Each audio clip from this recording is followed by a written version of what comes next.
Jóvenes señoritas, tengan ustedes muy buenos días. Espero que hayan tenido un buen fin de semana santa. Espero que hayan compartido con sus familiares de la mejor manera. Y volvamos a retomar las clases teóricas.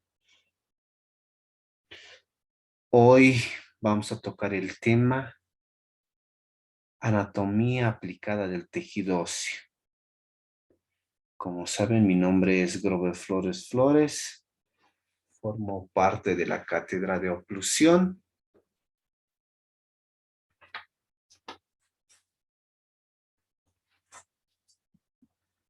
Y vamos a empezar de la siguiente manera. En este capítulo vamos a comentar características de los elementos del sistema acnático, su forma, desarrollo y sus funciones en los que están destinados, tanto el maxilar superior como el maxilar inferior. ¿Y con qué huesos están relacionados? Y para empezar, durante la vida fetal, la masa encefálica va a experimentar un gran desarrollo y como resultado va a ser el crecimiento de los huesos del cráneo, que va a ser proporcionalmente mayor al maxilar superior y al maxilar inferior. La masa encefálica va a ser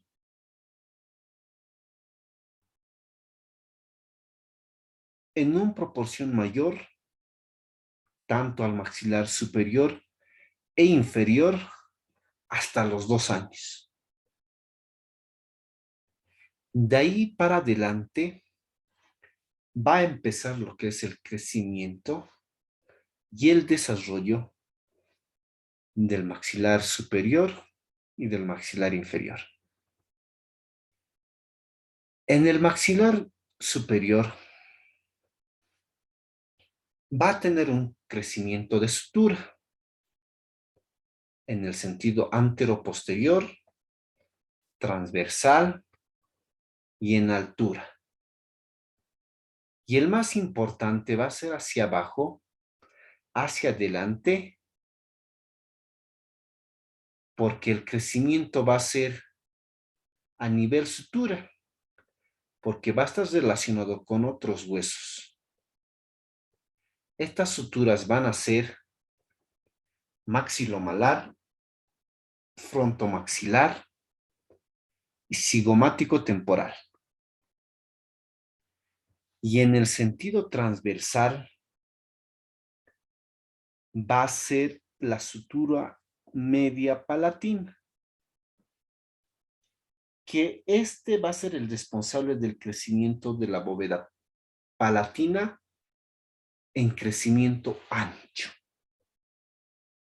En cuanto al maxilar inferior, va a acompañar el crecimiento del maxilar superior en sentido antero-posterior, por aposición del borde posterior de la rama y por reabsorción del borde anterior en sentido vertical por el crecimiento de los bordes alveolares en dirección hacia abajo, hacia adelante, por un elemento fundamental del crecimiento, que va a ser el centro o cartílago condilio, que va a ejercer su actividad hasta los 18 años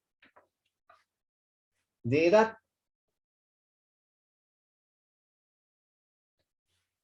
Esto va a implicar que el tejido óseo debe adaptarse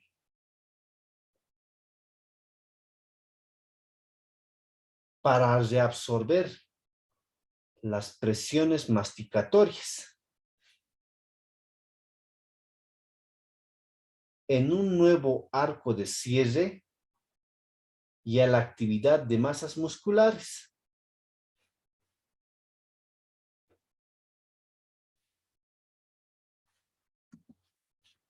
En el gráfico vamos a observar desde el nacimiento y hasta los 7 años, la mayor parte del hueso va a pertenecer a la porción alveolar. Pero, en cambio, en la edad adulta va a predominar lo que es la porción basilar.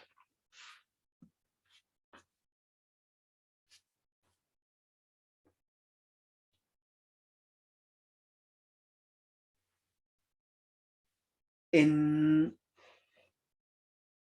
el maxilar inferior vamos a tener sistemas trayectoriales.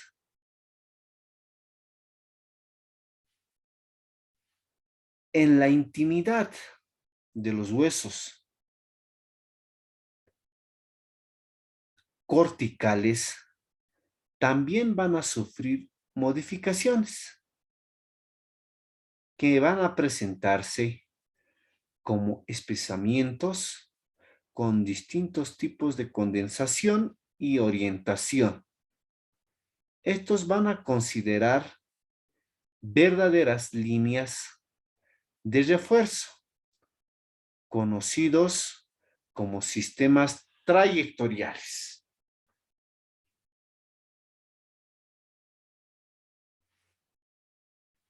Estas líneas de refuerzo se van a llamar pilares o columnas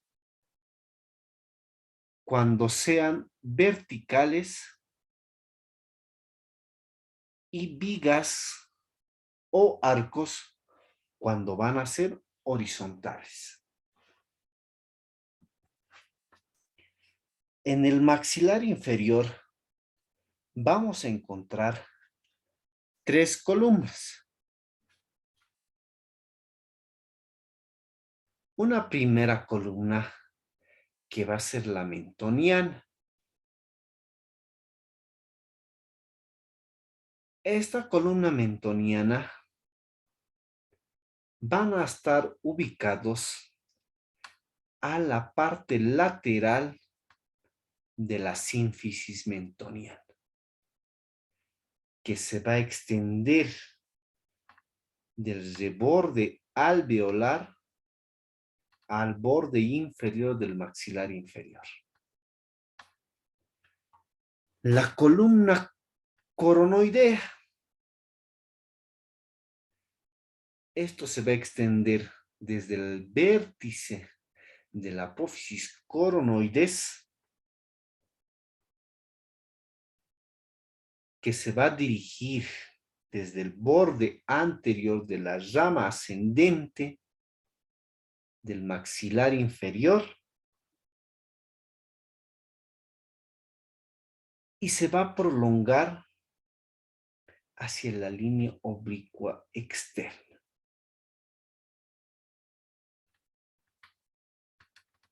Y la columna condilia, que va a ir desde el borde posterior del cóndilo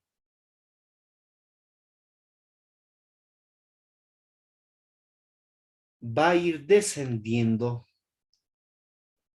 hasta el ángulo de la mandíbula. También vamos a tener 4 arcos en el maxilar inferior, el cual va a ser el arco basal, arco alveolar inferior, arco condilio y las líneas oblicuas internas y externas.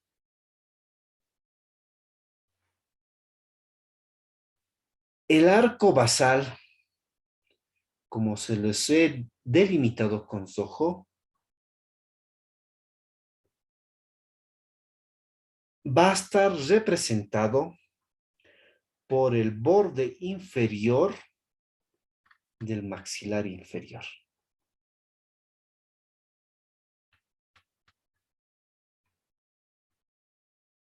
Y el arco alveolar inferior va a estar representado por la área de los alvéolos dentarios, por la porción cortical.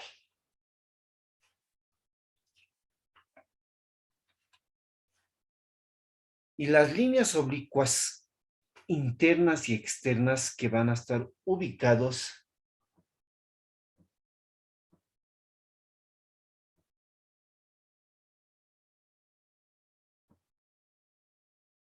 hacia atrás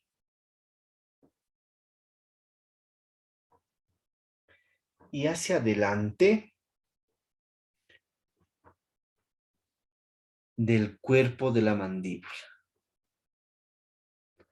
tanto derecho como izquierdo.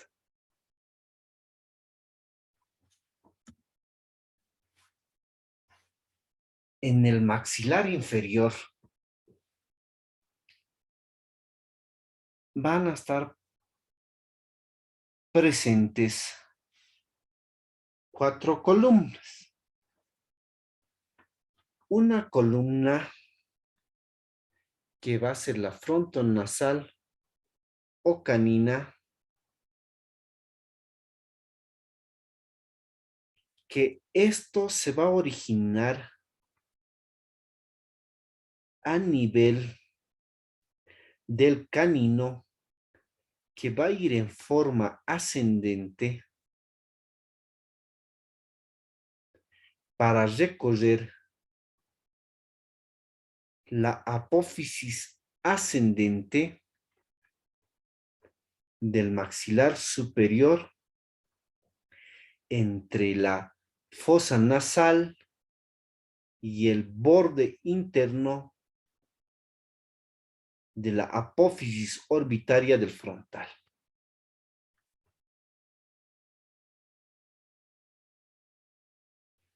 Una columna cigomática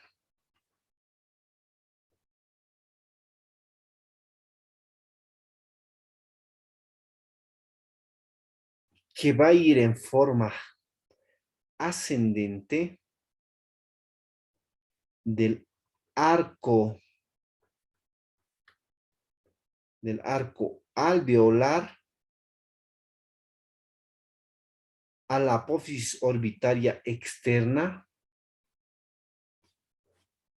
del frontal, tanto derecho como izquierdo.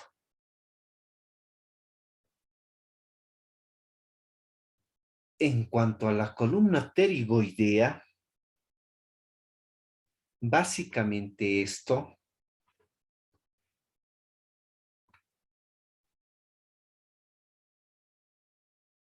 va a estar constituido por la apófisis pterigoides del esfenoides.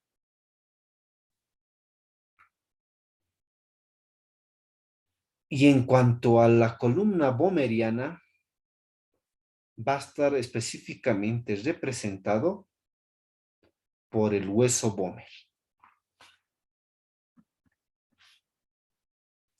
En el maxilar superior también vamos a encontrar 6 arcos.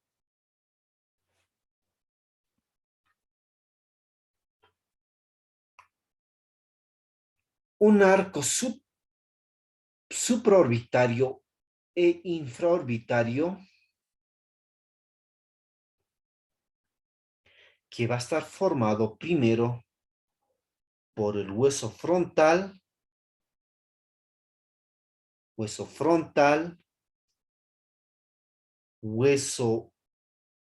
maxilar y hueso malar.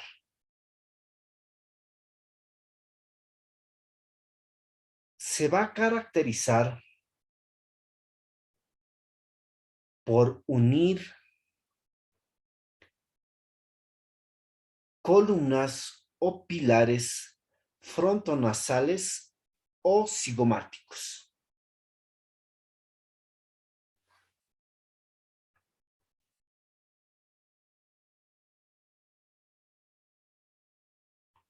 También vamos a tener lo que es el arco supranasal e infranasal. Supranasal e infranasal. El primero o supranasal va a estar conformado por los huesos propios de la nariz.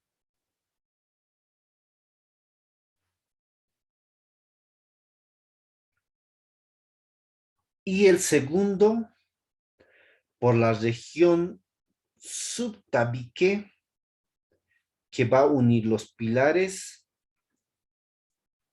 o columnas frontonasales o caninas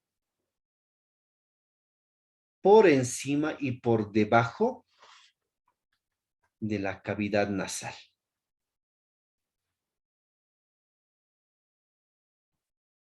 El arco cigomático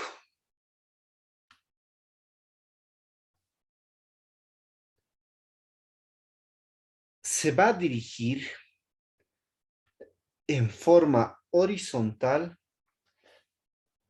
a través del arco cigomático, tanto derecho como izquierdo.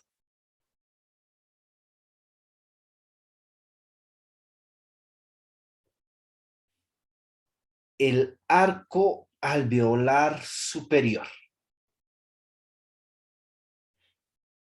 El arco alveolar superior que se va a extender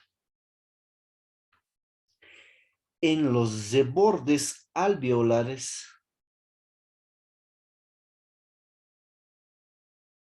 hasta la zona de la tuberosidad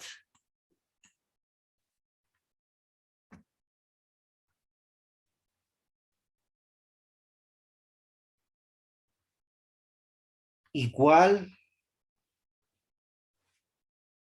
que como ya habíamos mencionado en el maxilar inferior.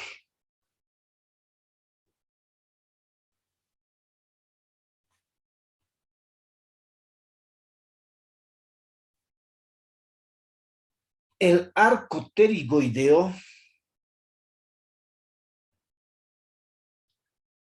en el que se van a unir las dos columnas pterigoideas en su porción más alta, es decir, el cuerpo del esfenoides. Y por último, el arco o bóveda palatina.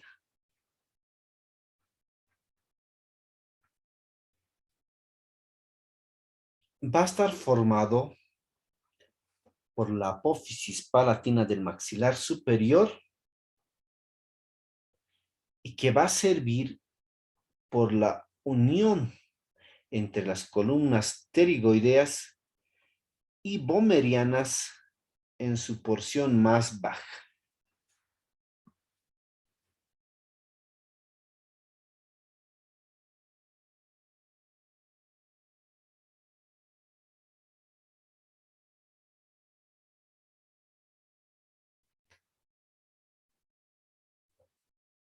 También hay que recalcar que en el maxilar inferior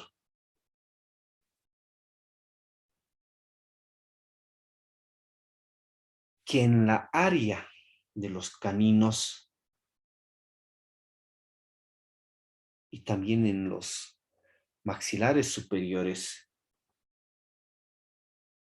en los caninos hay columnas que permiten que estos dientes tengan corticales reforzadas,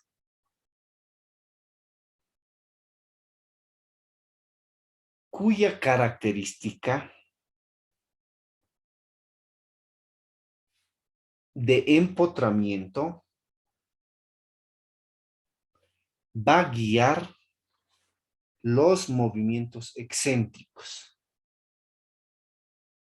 que habíamos dicho que es la protrusión mandibular y la lateralidad.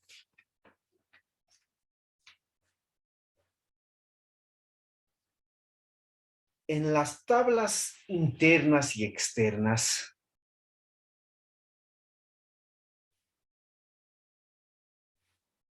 las cavidades alveolares van a estar constituidos por 4 paredes. Dos mesiales, mesiales distales que van a estar representados por los intertabiques y las vestibulares y palatinas que van a estar representadas por las tablas internas y externas. Y lo más interesante desde el punto de vista práctico es la diferencia de espesores y condensaciones en las tablas internas y externas. En el maxilar superior, en la zona de los incisivos,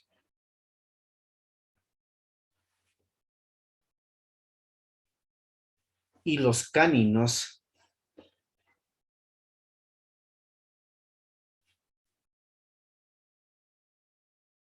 ambas tablas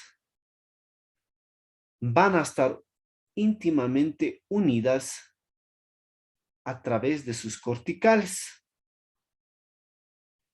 En su porción cervical van a presentar un escaso tejido esponjoso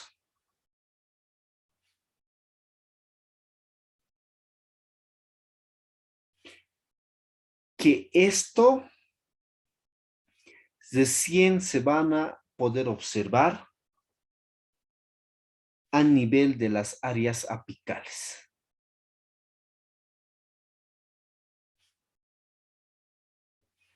En la superficie externa van a presentar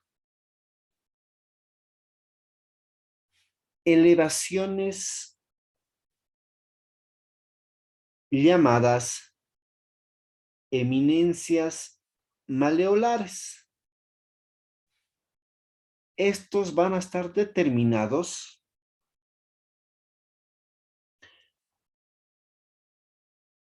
por las raíces de los diferentes dientes.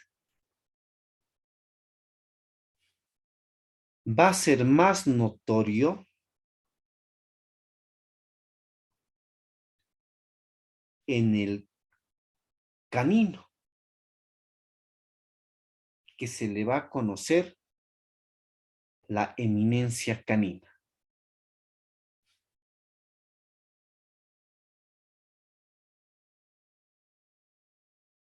La tabla externa es delgada y la tabla interna va a ser voluminosa. También va a depender esto del biotipo de la persona. Es decir, En los euriprosopos van a presentar paladares planos y predominio en el diámetro transversal bicigomático. La tabla interna va a ser baja y de mayor espesor. En cuanto a los leptoprósopos, su paladar va a tener de forma ojival un predominio en la altura facial. Esta tabla va a ser angosta y en las zonas de los premolares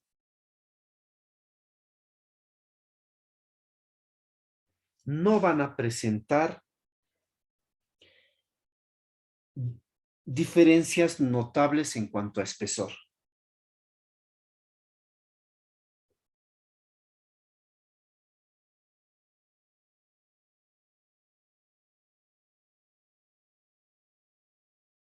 En la área molar va a presentar un elemento anatómico que va a ser la cresta cigomático alveolar. Determina que la tabla externa va a presentar un engrosamiento abundante de tejido esponjoso en los sectores del segundo molar y el tercer molar.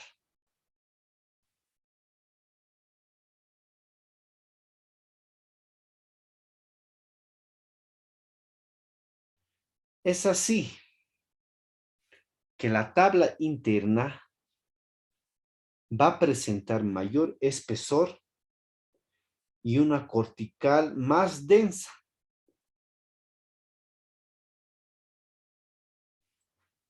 En el maxilar superior.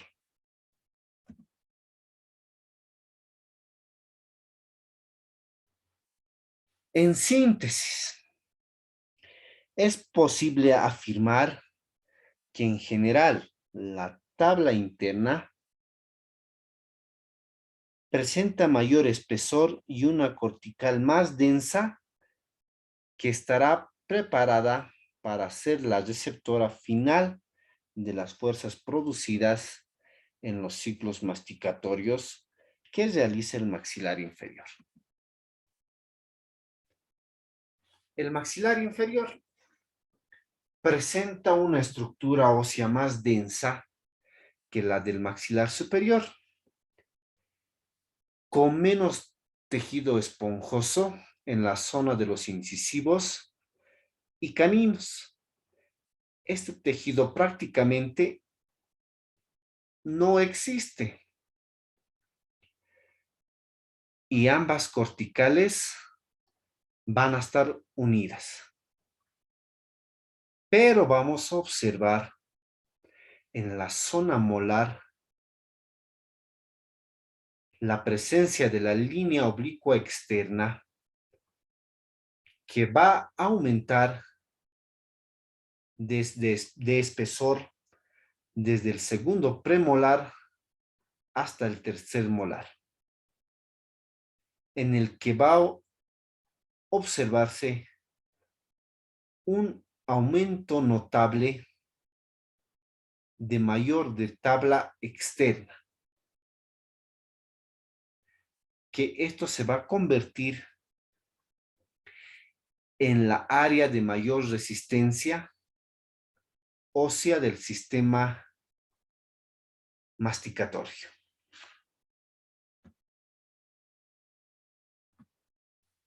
Básicamente, va a estar constituido por una matriz colágena que en el cual se van a depositar sales minerales fundamentalmente el calcio en forma de carbonatos, fosfatos y fluoruros.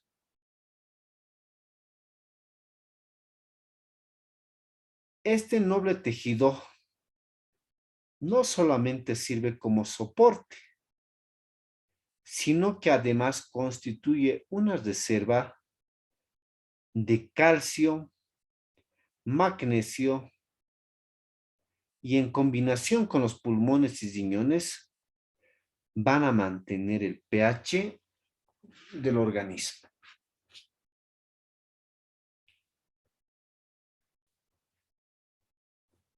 Y la pregunta que va para cada uno de ustedes, ¿la mandíbula será el único hueso móvil de la cabeza?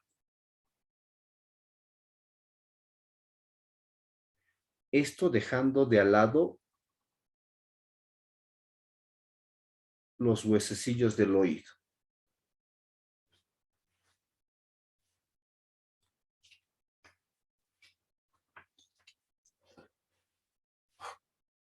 Hasta hoy en día se considera que los movimientos suturales de los huesos del cráneo, especialmente los temporales y los parietales, según su sistema, sutura, no solo son posibles a través de las fuerzas musculares, sino que además pueden ser provocados por maniobras manuales en muy corto tiempo.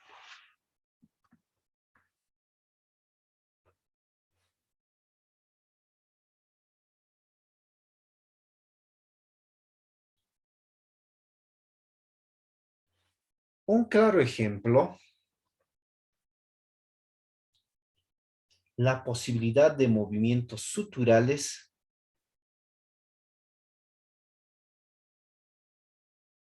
que se da en la disyunción maxilar en los tratamientos de ortodoncia.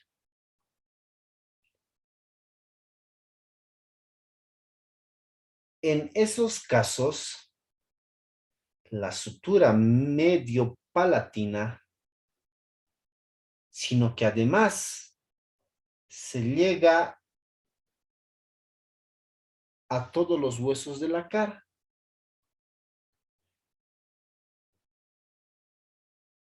Y también a los huesos del cráneo, lo que produce un cambio posicional total de las arcadas hasta de la articulación temporomandibular.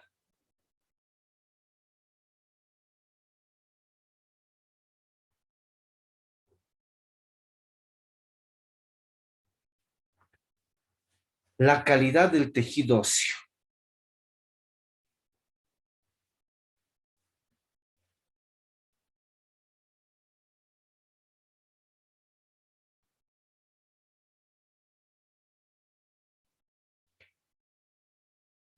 Al cabo de los 30 años de experiencia en prótesis, podemos señalar una diferencia notable en la respuesta de los huesos alveolares post-extracción en pacientes paradentósicos y en aquellas extracciones que presentan caries. En los primeros, el hueso alveolar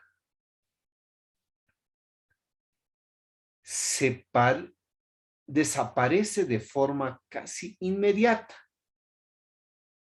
y la prótesis debe ser rebasada en forma periódica.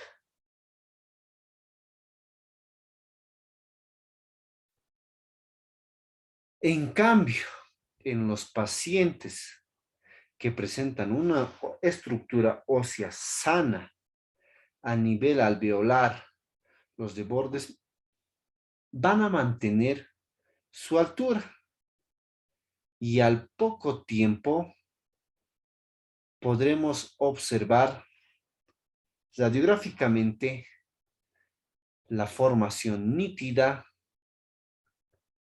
de cortical óseo. En estos casos óseos nos permite trabajar una superficie estable, capaz de absorber las fuerzas funcionales. También en el campo de la implantología, la osteointegración de tipo de hueso que nos va a dar un pronóstico altamente favorable.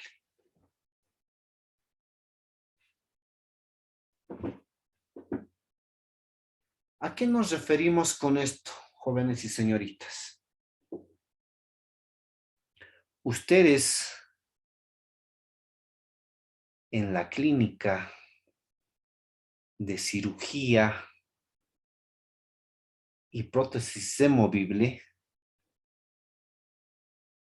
van a llegar pacientes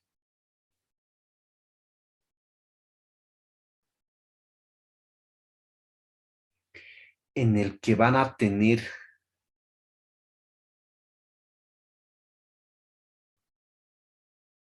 recesiones gingivales.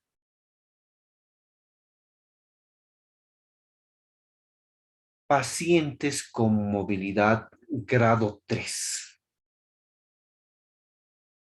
en el que ustedes van a realizar la extracción,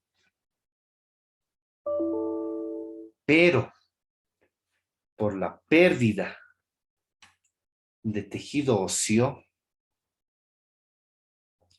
no va a tener una altura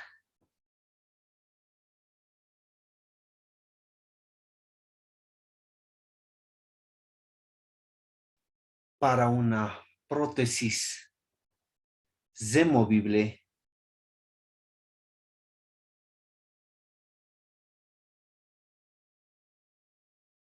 con buena sujeción. Esto debido a la enfermedad periodontal.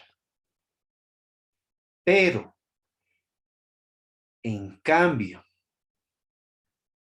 las personas que van a presentar una estructura sana, sin enfermedad periodontal,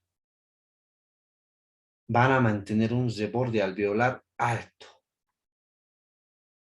en el que al realizar una prótesis total, va a tener una buena retención.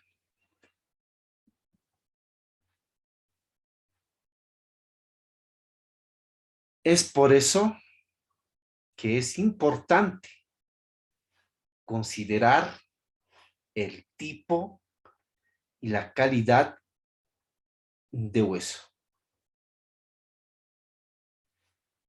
En la actualidad,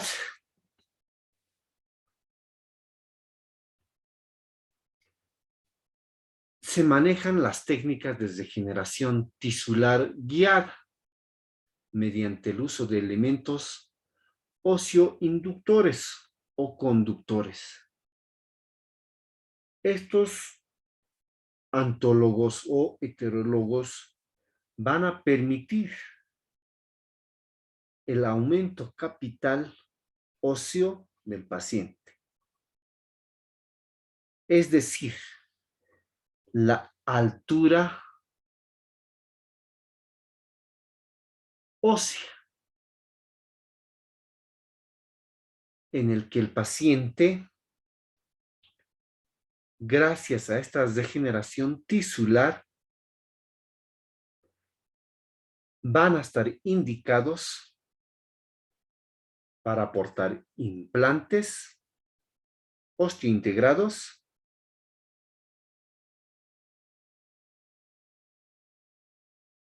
y también con una muy buena retención de prótesis totales.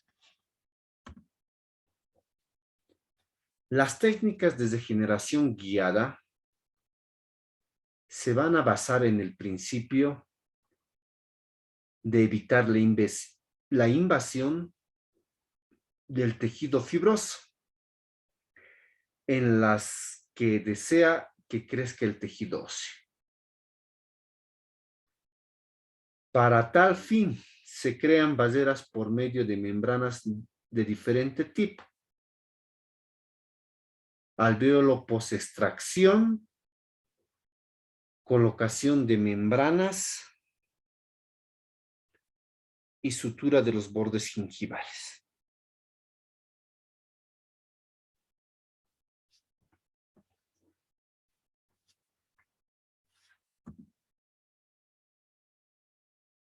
Bueno, muchachos, un tema de mucha importancia para cada uno de ustedes. Espero les haya gustado la clase. Pueden revisar ustedes el libro de referencia de Alonso Albertini de oclusión y diagnóstico en rehabilitación oral, de la página 63 al 72.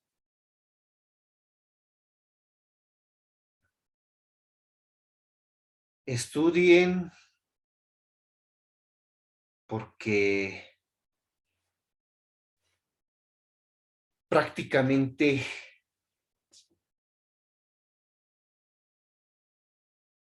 están muy cerca de su primer parcial y deben de aprovechar de la mejor manera.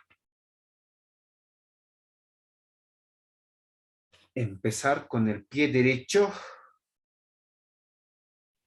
siempre es bueno, en todo aspecto, no solo en el campo educativo, sino también en el campo futbolístico, laboral, familiar, etc. Espero que tengan un buen día y nos vemos en la próxima teoría.